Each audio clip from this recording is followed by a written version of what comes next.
Assalamualaikum warahmatullahi wabarakatuh. Apa kabar adik-adikku?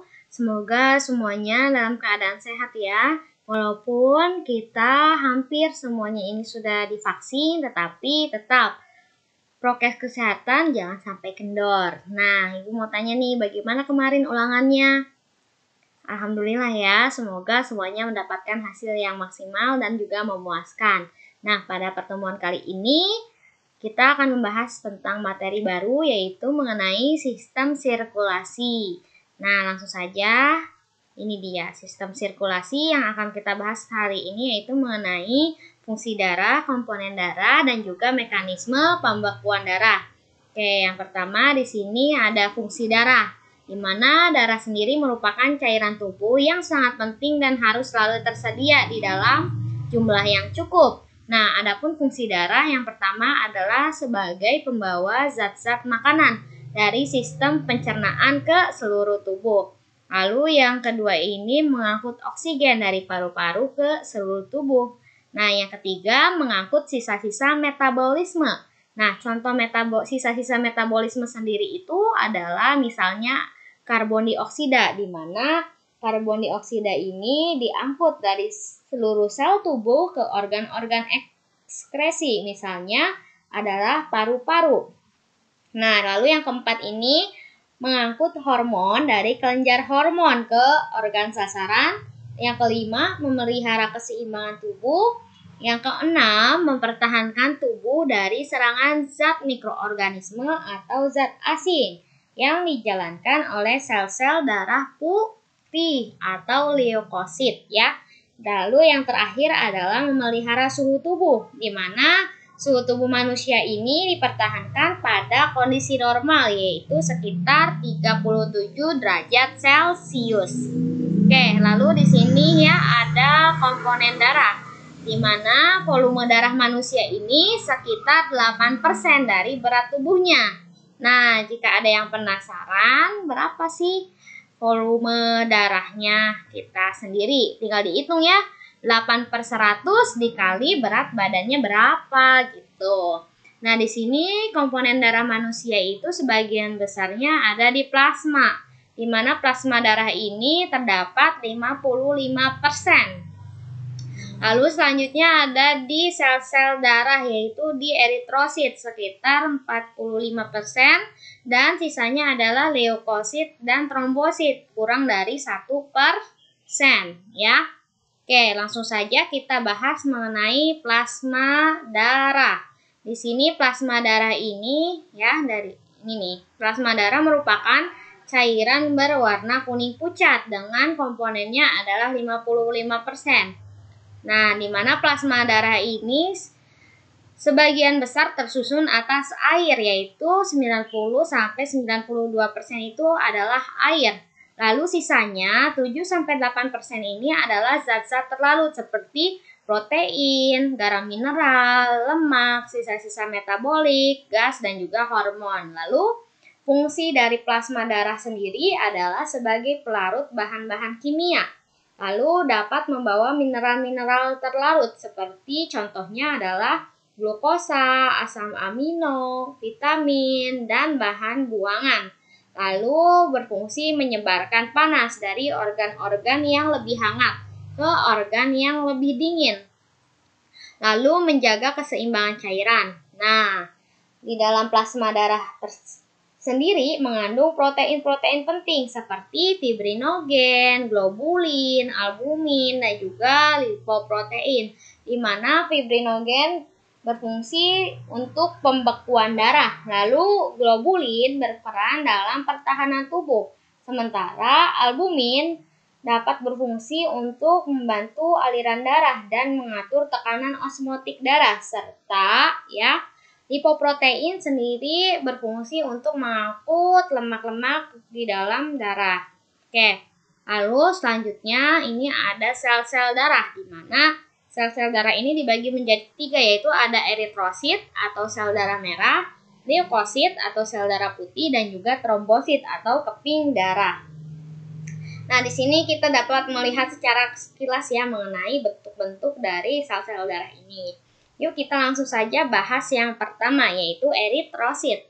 Nah, sel-sel darah merah atau eritrosit di sini di dalam tubuh manusia itu terdapat 30 triliun eritrosit.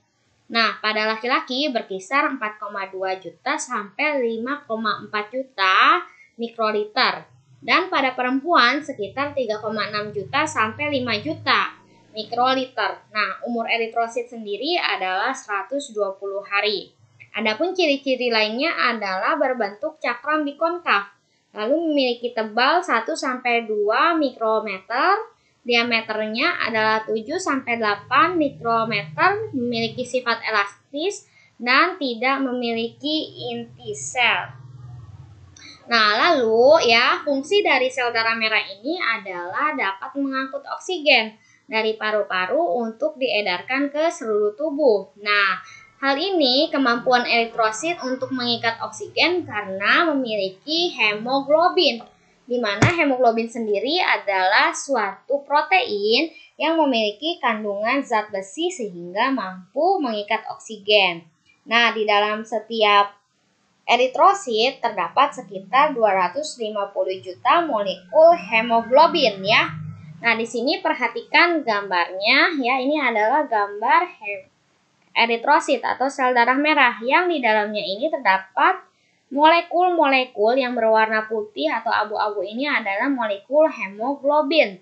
Nah, ketika ada oksigen masuk ke dalam sel darah merah ini diikat oleh hemoglobin. Nah, di sini adalah gambar yang kedua, yaitu di mana oksigen diikat oleh hemoglobin atau molekul hemoglobin. Nah, sehingga ketika si eritrosit atau sel darah merah ini diedarkan ke seluruh tubuh, oksigennya akan dilepaskan ke bagian-bagian tubuh yang membutuhkan. Nah, di sini di bawah ini merupakan ada reaksi ketika hemoglobin ini mengikat oksigen, di mana reaksinya adalah 2Hb atau hemoglobin ditambah 2O2 atau oksigen menjadi 2HbO2, di mana ini adalah oksihemoglobin ya. Nah, oksigen yang telah berikatan dengan hemoglobin itu kemudian diedarkan ke seluruh tubuh. Nah, di dalam sel-sel tubuh, oksigen dipakai untuk reaksi respirasi atau untuk menghasilkan energi. Nah, selain dapat berfungsi untuk mengikat oksigen dan mengangkutnya ke seluruh tubuh, eritrosit juga berfungsi untuk membawa karbon dioksida, yaitu merupakan bahan buangan yang dihasilkan oleh sel. Nah, walaupun sebagian besar karbon dioksida ini dibawa oleh plasma, tetapi bisa juga dibawa oleh eritrosit ya. Lalu, kalian pasti pernah memperhatikan kalau sel darah merah atau eritrosit ini ada yang berwarna cerah dan juga ada pula yang berwarna merah gelap. Nah, eritrosit yang berwarna merah cerah itu di mana di dalam hemoglobinnya itu mengandung oksigen. Sedangkan eritrosit atau sel darah merah yang warnanya gelap ini tidak, di dalam hemoglobinnya itu tidak mengandung oksigen atau sedang membawa bahan-bahan buangan yang dihasilkan oleh sel seperti itu. Jadi nanti kalian mengetahui ya kalau ibu tanya kenapa eritrosit itu berwarna merah cerah, karena mengandung oksigen di dalam hemoglobinnya. Nah, ketika berwarnanya gelap ini yaitu tidak mengandung oksigen di hemoglobinnya atau membawa zat-zat sisa. Lalu eritrosit ini dibentuk dalam sumsum tulang ya.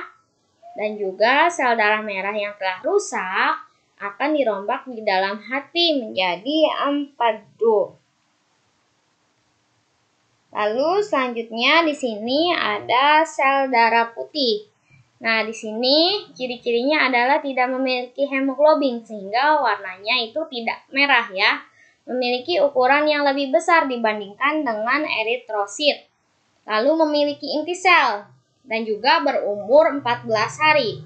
Memiliki sifat fagosit di mana berfungsi membunuh kuman penyakit dengan cara dimakan atau memakannya.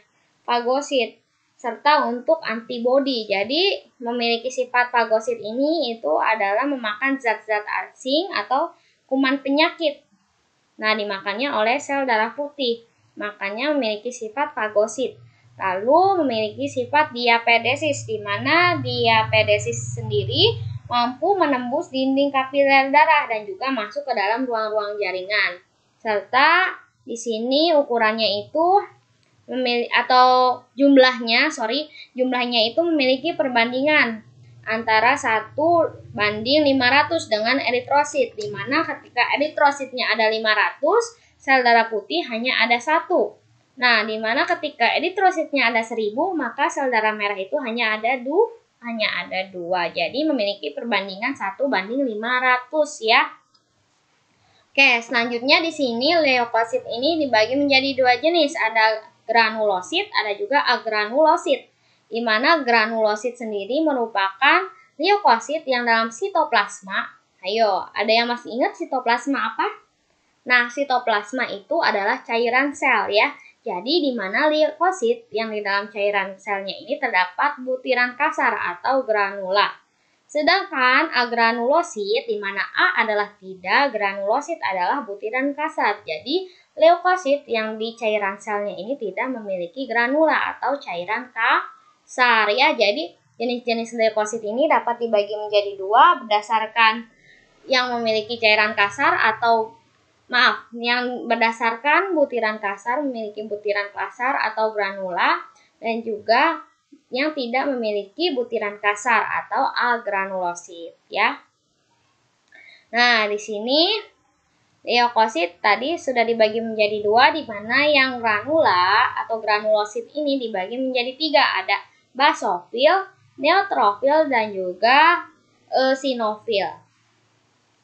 Nah, di sini ya, yang basofil sendiri mengandung granula biru atau butiran biru, butiran kasar biru, di mana biru ini adalah memiliki sifat yang basah dan berfungsi sebagai reaksi alergi.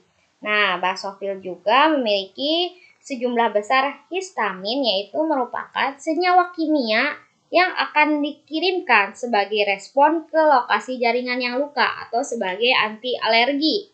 Nah, selain mengandung histamin ya, basofil juga ini mengandung heparin, yaitu senyawa yang mencegah pembekuan darah di dalam pembuluh darah. Nah, ketika di dalam pembuluh darah ini terjadi pembekuan darah, itu akan menyebabkan akan menyebabkan stroke ya. Lalu setelah itu kalian harus ingat di dalam basofil ini terdapat histamin dan juga heparin, di mana histamin ini sebagai reaksi alergi yang dikirimkan sebagai respon terhadap suatu luka, lalu heparin ini mencegah terjadinya pembekuan darah di dalam pembuluh darah ya. Lalu yang kedua ini ada neutrofil, di mana memiliki sitoplasma yang terdapat granula berisi enzim ya, atau enzim hidrolisis di sini, yang berfungsi sebagai reaksi alergi. Nah, di mana neutrofil sendiri memiliki kemampuan fagositosis. Nah, yang memiliki kemampuan fagositosis ini adalah yang neutrofil ya, berarti untuk memangsa dan menghancurkan bakteri serta sel-sel tubuh yang mati. Nah, hal ini dikarenakan yang granulanya ini yang memiliki enzim hidrolisis. Karena di dalam granulanya ini memiliki enzim hidrolisis, maka dapat memiliki kemampuan fagositosis atau memangsa atau menghancurkan bakteri, sel bakteri serta sel tubuh yang mati. Tuh kan ini fungsinya sebagai fagosit ya. Lalu yang terakhir di sini ada eosinofil, di mana mengandung granula merah berfungsi sebagai reaksi alergi. Nah, di sini mengandung granula yang merah itu karena di dalamnya diwarnai dengan eosin. Nah, jumlah dari eosinofil ini akan meningkat jika di dalam tubuh ada reaksi alergi seperti asma atau ada parasit yang cukup besar, misalnya cacing yang masuk ke dalam tubuh, maka si eosinofil inilah yang beraksi sebagai reaksi alergi atau mencegah terjadinya asma atau ada zat-zat asing yang masuk ke dalam tubuh. Lalu di sini yang agranular atau yang tidak memiliki butir kasar ini terdapat 2 jenis, atau yaitu yang pertama ada limfosit dan juga monosit ya. Limfosit sendiri ini terdapat sel T dan juga sel B, di mana berfungsi sebagai imunitas, di mana sel T adalah menimbulkan imunitas ya, atau menyelenggarakan kekebalan tubuh, memberikan kekebalan tubuh, yang sel T itu untuk imunitas seluler, sedangkan sel B adalah imunitas humoral ya. Di mana limfosit ini mengandung peranan penting dalam tubuh dengan cara membentuk suatu protein yang disebut antibodi. Nah, jika ada benda asing seperti bakteri dan virus masuk ke dalam tubuh, maka benda asing tersebut disebut antigen. Nah, kalian harus bisa membedakan ya, apa itu antigen dan juga antibodi. Di mana si limfosit ini berfungsi menghasilkan antibodi untuk antigen yang masuk gitu. Antigen itu apa? Zat asing seperti bakteri dan virus. Nah, fungsi dari si antibodi ini adalah untuk menetralkan antigen, sehingga tubuh akan membentuk antibodi. Nah, lalu di sini yang kedua itu ada monosit, di mana leukosit yang memiliki ukuran paling besar. Dengan diameternya itu sekitar 20 mikrometer. Lalu, sel monosit ini berada di dalam sirkulasi darah hanya 1 hari atau 24 jam. Setelah itu, monosit ini akan menuju jaringan dan berkembang menjadi makrofag ya. Dan tinggal selamanya di dalam jaringan tersebut. Makrofag sendiri merupakan sel pemangsa bakteri, sel-sel mati, dan sisa-sisa sel lainnya. Jumlah monosit dalam tubuh hanya sekitar 6% dari total jumlah leukosit. Nah, seperti itu ya. Jadi kalian harus tahu nih, bentuknya, basofil mengandung apa, lalu fungsinya apa, serta limfosit sendiri dan monosit sendiri fungsinya apa. Oke? Oke, bisa dimengerti? Kalau bisa dimengerti, kita lanjut. Jika ada yang ingin ditanyakan, kita bahas di diskusi grup ya. Nah, selanjutnya di sini ada keping-keping darah atau trombosit.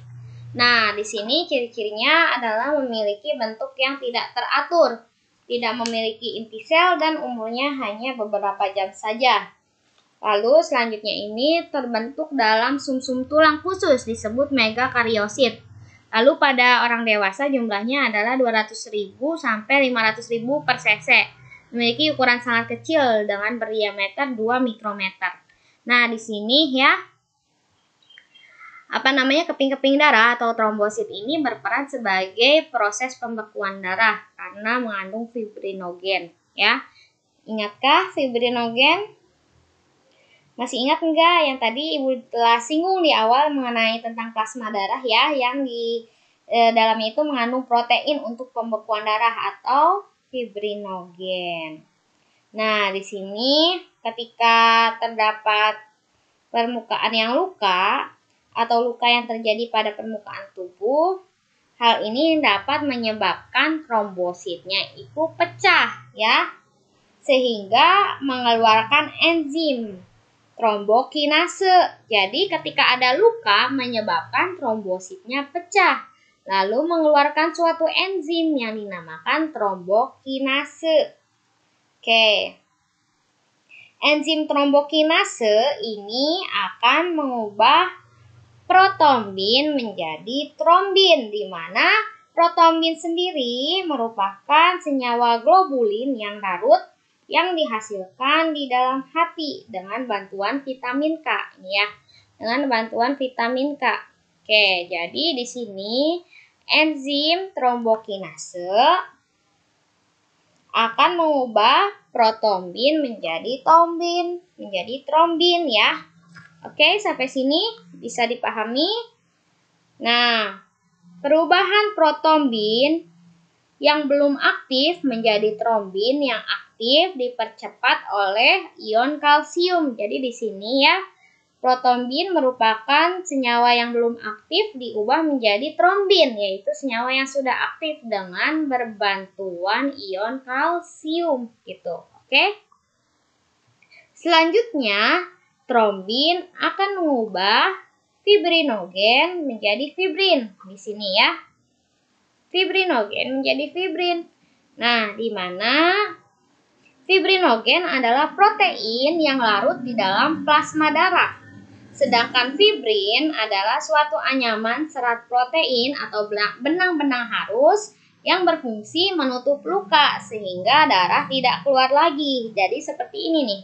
Ini adalah benang-benang fibrin atau benang-benang halus yang berfungsi untuk menutup luka agar darah tidak keluar lagi ya. Jadi ini fibrinogen diubah menjadi fibrin. Ya, oke, Ibu ulangi lagi. Jika ada luka, maka akan menyebabkan trombosit menjadi pecah sehingga mengeluarkan suatu enzim yang dinamakan trombokinase ya. Nah, di mana enzim trombokinase sendiri akan mengubah protombin menjadi trombin dengan bantuan dari vitamin K. Nah, di sini protombin sendiri merupakan senyawa globulin yang larut ya, yang dihasilkan di dalam hati dengan bantuan vitamin K. Lalu selanjutnya di sini terjadi perubahan dari protombin yang belum aktif menjadi trombin yang aktif, dipercepat oleh ion kalsium. Oke. Selanjutnya, trombin sendiri akan mengubah fibrinogen menjadi fibrin gitu. Dimana fibrinogen merupakan protein yang ada di dalam darah menjadi fibrin, merupakan anyaman serat-serat halus yang berfungsi untuk menutup luka agar darah tidak menjadi keluar lagi. Nah, seperti ini gambarannya. Tadinya seperti ini ya, darahnya ini, sel-sel darahnya pada keluar ditutup oleh benang-benang fibrin. Oke. Untuk lebih jelasnya, kita akan menonton video ya. Kita akan menonton video. Nah, videonya kita akan setel dulu. Nah, di sini. Jika terjadi luka, darahnya ini keluar ya. Proses pembekuan darah atau penggumpalan darah merupakan proses yang kompleks untuk mencegah tubuh kehilangan banyak darah ketika terjadi luka. Proses tersebut meliputi pengetatan pada dinding pembuluh darah yang terluka, pelepasan zat untuk menarik keping-keping darah ke daerah luka, dan pembentukan benang-benang fibrin. Nah, ini benang-benang fibrinnya yang berfungsi untuk merekatkan. Dalam proses pembekuan darah, keping-keping darah atau yang dikenal dengan trombosit menyentuh permukaan luka yang kasar dan ini pecah keping darah mengeluarkan atau enzim trombokinase. Trombokinase akan mengubah protrombin menjadi trombin. Enzim Protrombin merupakan enzim yang belum aktif, berupa senyawa globulin yang dihasilkan di hati dengan pertolongan vitamin K. Sedangkan trombin merupakan enzim yang sudah aktif. Pengubahan protrombin menjadi trombin memerlukan zat kalsium untuk mempercepat proses tersebut. Trombin mengubah fibrinogen atau protein yang larut dalam plasma darah menjadi fibrin yang berbentuk benang-benang. Oke, jadi keping darah inilah ya, atau ion kalsium sangat penting dalam pembekuan darah ketika yang terjadi luka pada tubuh kita. Untuk tanpa ion kalsium, proses pembekuan darah tidak dapat berlangsung. Nah, seperti darah akan terus keluar prosesnya dari tubuh sehingga dapat menyebabkan kematian. Fungsi ion kalsium atau Ca2+ pada sistem peredaran darah manusia menunjukkan bahwa ion sangat penting bagi kehidupan manusia. Dan manusia tidak akan dapat hidup tanpa adanya ion-ion. Oke, seperti itu kira-kira mengenai proses pembekuan darah. Oke, di sini ada tugas kelompok mencari perbedaan dari eritrosit, leukosit, dan juga trombosit. Nih, perbedaannya itu berdasarkan struktur, bentuk, ukuran, jumlah, fungsi, dan juga tempat produksi ya. Ini tugas berkelompok dengan mengisi tabel ini diketikkan di Word dengan formatnya PDF serta dibuat juga voice note-nya. Lalu waktu pengerjaannya adalah 1 minggu. Nah, sekian penjelasan mengenai sistem sirkulasi untuk pertemuan pertama. Jika ada yang ingin ditanyakan atau didiskusikan, silahkan nanti di WA Group. Lalu Ibu minta maaf atas kurang lebihnya. Wassalamualaikum warahmatullahi wabarakatuh.